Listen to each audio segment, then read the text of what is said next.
So I was scrolling through Twitter and I came across this clip with the caption of, "This is what happens when you order Matt Chapman off of Wish." If you have no idea what Wish is, it's a website where you can order fake Gucci things and just counterfeit products. So they essentially said they got the fake Matt Chapman. That's just mean. Anyways, what's going on, everyone? It's Fuzzy. Welcome back to yet another MLB recap. We're going to go ahead and break down the rest of that A's-Jays game in just a moment. We're also going to talk about Mike Trout getting hit in the hand. Hopefully he's all right. Yankees fans are not happy. Yeah, not happy at all. And the Marlins absolutely embarrassed the Phillies. So we're going to talk about that all in just a moment. If you're brand new to the channel, we do this every single day. So don't be afraid to stick around and hit subscribe. And also, if you're going to any baseball games or concerts anytime soon, head on over to SeatGeek and use code Fuzzy to save yourself 20 bucks off. Now, before we talk about yesterday's Dodgers versus Reds game, I do want to talk about Hunter Greene from a few days ago because I took yesterday off. He set a major league record for the most pitches thrown 100 plus miles an hour in a single game, passing the GOAT, Jacob deGrom. So Hunter Greene threw 100 plus miles an hour 40 times in a single game. I didn't even know that was humanly possible. Like, any mortal human could actually throw 110 times, let alone 40 times. I mean, unless your name was Jacob deGrom. So Hunter Greene, I mean, he could be special for a while if he can keep this up. I'm just praying that his arm holds up. Also, I'm going to go ahead and knock on wood because I don't like putting that energy out into the universe. So, in fact, I retract that statement. Hunter Greene is going to play 20 years. All right, let's go ahead and break down yesterday's game between the Dodgers and the Reds. And you know that one scene from Benchwarmers where Sammy Sprinkler says it's a hit parade? Or maybe it was the other kid. Yeah, that was the fourth inning for the Dodgers yesterday. Muncy, Will Smith, and Chris Taylor all double, which is funny because they were actually sitting towards the bottom percent of the league in doubles, and they're now tied with the Angels at 15. Freddie Freeman ruins the double streak. What a way to go, man. Way to ruin it. But his RBI single breaks it open for a 7-run lead for Andrew Heaney, who is seemingly fixed now. 11 strikeouts in 6 shutout innings. And oh yeah, he only allowed 1 base hit. So in his first 10 and a third innings pitched this year for the Dodgers, 0 earned runs and 16 strikeouts. The Heen Dog is back at it. Freddie Freeman pulls off an insane double play. He uses his big brain and his high IQ to not only tag first base, but throw it home to nab the runner. Freddie's 4th hit of the night is an RBI single, and he gives Trey Turner a chance at 28 games, meaning a 28-game hitting streak. But unfortunately, even though he barrels it up, he gets out and the streak ends at 27 games. Hanser Alberto contributes as well, and I just want to ask you guys, how is anyone going to beat the Dodgers in a 7-game series if this is what they're capable of? They're on a 6-game winning streak, and honestly, I just don't see anyone beating them 4 out of 7 times. Shohei Ohtani has been an on-base machine lately. We'll talk about his stats in just a moment. He comes around to score all on his own. Mike Trout then doubles to bring home Tyler Wade, and he sparks a little 3-run rally for the, I'm going to say, Anaheim Angels.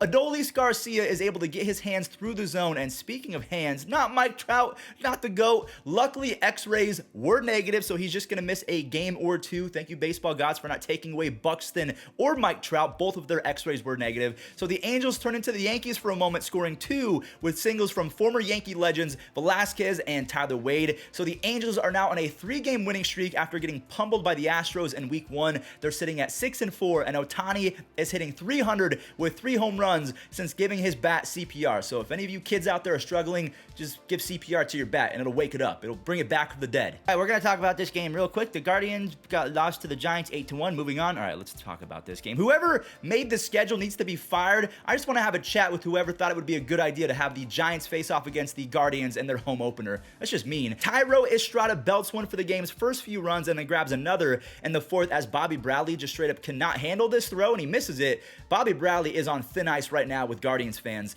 Alex Wood and the Giants staff made easy work of the Guardians all weekend. He tosses 5 shutout innings with 5 strikeouts. Estrada is at it yet again. He ends his day with 4 RBIs, and then Brandon Belt, I mean, I'm so defeated, I'm not even going to make the pun. I'm not going to say he belted it. He connects on a changeup for a 2-run shot as San Francisco completes the sweep, and they're on a 5-game winning streak, essentially matching what the Dodgers have done. That division's going to be wild this year. The Mariners and the Astros, speaking of wild divisions, the AL West is going to be just as crazy. Eugenio Suarez hopefully is feeling comfortable and ready for a bounce back year. He splits the gap to bring home Ty France, and then super prospect Julio J-Rod is on the board with his very first RBI. He makes it 2-0, and then hit machine Adam Frazier is looking like prime Pittsburgh Adam Frazier this time around, and not like San Diego Padres where he was absolutely buns. And enter the most underrated first baseman in baseball. Yes, Yeah, he uses his visa to let this ball travel, goes 417 feet, as obviously a travel joke because his name is Ty France. He's American, he's from California. But the rookie sensation Matt Brash was on the bump again, and somehow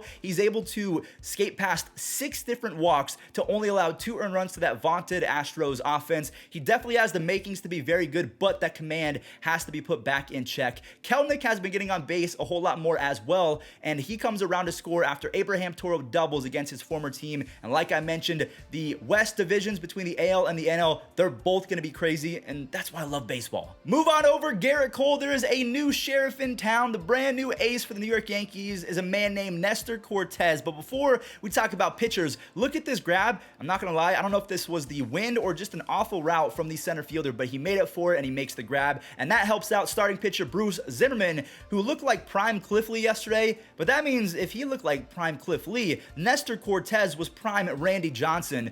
Bruce Zimmerman goes 5 shutout with 6 strikeouts, but then Nestor ends his night with an immaculate inning in the 4th inning and 12 strikeouts overall in 5 innings of work. He's the first Yankee to ever have 12 strikeouts and 5 shutout innings. That was a crazy stat. LeCastro saves the game momentarily, but his teammates were not able to pick him up as the Orioles score 2 on a Rougned Odor single. Now that he has his beard, he might be feeling more like Rougned Odor. Gutierrez and Mateo rip it open for 5 runs and a single inning, and that means that Baltimore won the series. They somehow are able to play way better against New York, and this is going back to last year, where they essentially have a 500 win-loss record over the last 2 seasons. And there's a huge Twitter debate going on right now on whether Joey Gallo is a good baseball player or whether the Yankees should just move on and trade him. He's hitting 138 this year, but I will say he's destroying baseballs and simply getting unlucky. Look at this. He has a 222 BABIP, and that is the batting average on balls you put in play. And the 2 biggest factors in BABIP, aside from luck, sprint speed and exit velocity. So hopefully this means that a breakout is imminent, because Yankees fans are growing more and more restless. They might want to get Joey Gallo just dropped from the team entirely, but remember, he's hitting the absolute you-know-what out the baseball. He just has to get a little bit lucky. We have a David versus Goliath matchup. Well, not really, because it was David Peterson versus Humberto Castellanos, and they both threw 4 scoreless innings. Dalton Varsho, he shows off the versatility with a sweet grab in the 5th. Again, if I'm a GM, I am going for Dalton Varsho before the deadline, because he can play center field and he's got a pretty good stick and is a solid catcher defensively as well. So he is a Swiss Army knife. The bad defense from Arizona helps the Mets finally get on the board, and JD Davis and James McCann both do some damage. JD Davis with the base hit, James McCann on a sac fly. This keeps the scoring going, and it doesn't end there, as Pete Alonso ropes his 3rd home run. He has 14 RBIs already, and this Mets pitching staff, obviously you can see no runs were scored. They are the best in baseball right now, and even the bullpen did not allow a single hit over the last 4 innings. So you are going to have to score some runs, but it's going to be tough to do so, especially when they get DeGrom back. The Brewers and the Cardinals, this was sloppy for the Cardinals at first, as the Brewers score 3 on basically just 1 hit from Rowdy Tellez. Yelich does his best Javier Baez impression with the base running cheese. St. Louis has nothing to worry about though, because they have the machine. Albert Pujols is still very much elite versus left-handed pitchers. He ties it up on a sweet swing. That 3-run shot was home run number 681, so he is just 19 away from 700. It stays tied going into the bottom of the 4th when Adames walks in the go-ahead run, and then Tyrone Taylor doubles home 2 more, which ended up being huge because Edman and Dickerson made Brewers fans sweat a little bit. They were on the edge of their seat. They head into the 9th only up by 1 run, but luckily the Brewers had Josh Hader, and that was his 100th career save. Josh Hader, back-to-back reliever of the year, going for a 3rd consecutive crown in 2022. The Padres and the Braves, before the game, I just want to mention Fernando Tatis was out playing soccer, and I know he's a kid and having fun, but that ankle pretty much rolled and he fell on his other wrist. I'm sorry. I just want a 50 home run season from Fernando Tatis. Just be careful. Austin Nola gets hit by a pitch, scoring Kim, and then Cronenworth uses his speed to beat out a double play, which was a much-needed run, because Yu Darvish, who continues to be one of the most confusing pitchers in baseball, he shredded up the Braves lineup after getting lit up for 8 earned runs the start before. Ozuna is the only person that was able to touch Yu Darvish in the 7th inning. He now has 4 home runs already through 11 games. And then recently acquired Taylor Rogers, who has been great to start the season. He strikes out 2 for his 4th save. So the Padres and the Braves, a pretty close game, but San Diego comes out on top 2-1. Santiago Espinal is at it yet again. He wants his name out there in every single recap. And then Chapman Chapman comes in clutch versus his former team. By the way, this Alek Manoah kid just oozes confidence, and rightfully so, because he struck out 6 in 6 innings. He has a very impressive 3.06 ERA and a 10.2 strikeouts per 9 in his first 125 innings. That's really good. And then Romano, he's on pace to set the saves record. He dices up the ace for his 6th save, and it's kind of cool because he's from Canada, so the hometown kid, he's getting it done as the Jays win by a single run, just like the San Diego Padres. Riley Adams and Victor Robles both break their hitless starts, and the Nationals quickly found themselves up with the advantage as Patrick Corbin was very good through 5 innings against the Pittsburgh Pirates, but then somehow it fell apart in the 6th as the bullpen was not able to stop Ben Gamel, who brings the game within 1. Mayhem then ensues as Tucker scores on a wild pitch, and Michael Chavis is earning back his nickname of the Ice Horse. He puts the Pirates out in front, ups his batting average to 500, and his on-base percentage is sitting at 556. Obviously, that is unsustainable, but still cool nonetheless. And if that wasn't enough for you, look at his diving grab earlier in the game. They got him for Austin Davis, who has not been very good in Boston, so maybe Pittsburgh finally won a trade. The Marlins embarrassed the Phillies yesterday. I knew that pitching was going to be an issue for the Phillies, but not from Zach Wheeler. Jazz Chisholm legs out his 2nd RBI triple of the series, and then the floodgates were opened off of Mr. Wheeler. De La Cruz has an RBI single right before Rojas triples, and then the man who rakes, Jesus Sanchez, delivers again. The Marlins end up with a 7 spot before the 5th inning. Bryce Harper, who has not had very many base hits this year, but when he does put the ball in play, he's making them count. 9 RBIs already, but this was clearly all Marlins as Eliezer Hernandez had 5 strikeouts in 6 innings. Jazz Chisholm wants some respect put on his name. He knocks home Joey Wendell with another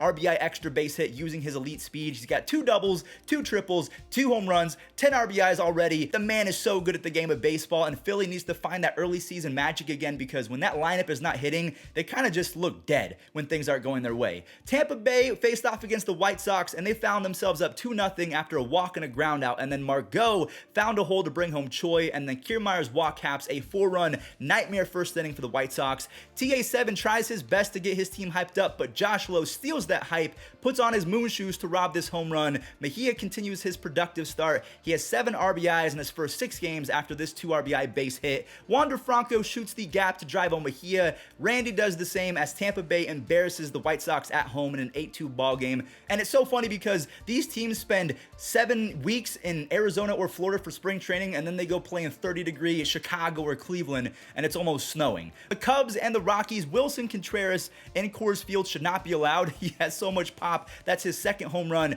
Nico Horner wanted one as well, but he hit it to the deepest part of the park. Frank the Tank basically can knock it out versus left-handed pitchers. He scores Nick Madrigal, but then the Rockies decide to make some noise as well. Diaz and McMahon make it interesting in the 6th, but Seiya says see ya again. Okay, that's the last time I'll ever make that joke. David Robertson secures his 3rd save on just 8 pitches, and this was a fun series. Rockies are definitely going to be a high-scoring team, but the Cubs now own the best team OPS in all of baseball at 811. That's not going to be sustainable, but it's still really good. And then last but not least, the Red Sox and the Twins. Rafi Big Scoops. Where's that Willie Mays? Okay, I'm being dramatic, but still a great grab from Rafael Devers nonetheless, and he helps out Michael Wacha throw 5 shutout innings. Bailey Ober wasn't as fortunate. He allows 2 runs. Both of those were unearned after some bad defense, and then 2 separate sac flies from Boston, all of which again happened on poor defense. Xander Bogaerts hasn't made too much noise this year, but he gets the job done on an RBI infield single. And then JD Martinez tried to bring down the Green Monster. He doubles home Devers, and newcomer Trevor Story teams up with Jackie Bradley Jr. as the Red Sox are a half game back of the Jays.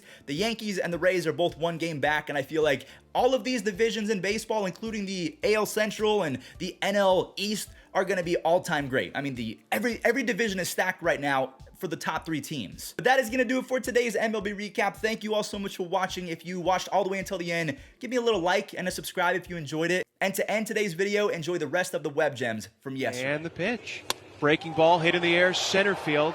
Not very deep, coming in McCarthy. Now he's racing it, and he has to dive and make the catch. Boy, a late reaction, but he makes the play. And that's going to do it for the Mets in the bottom of the 1st. Sharply hit. Franco on a hop. Michael robs him of, you guessed it, a 2-base hit.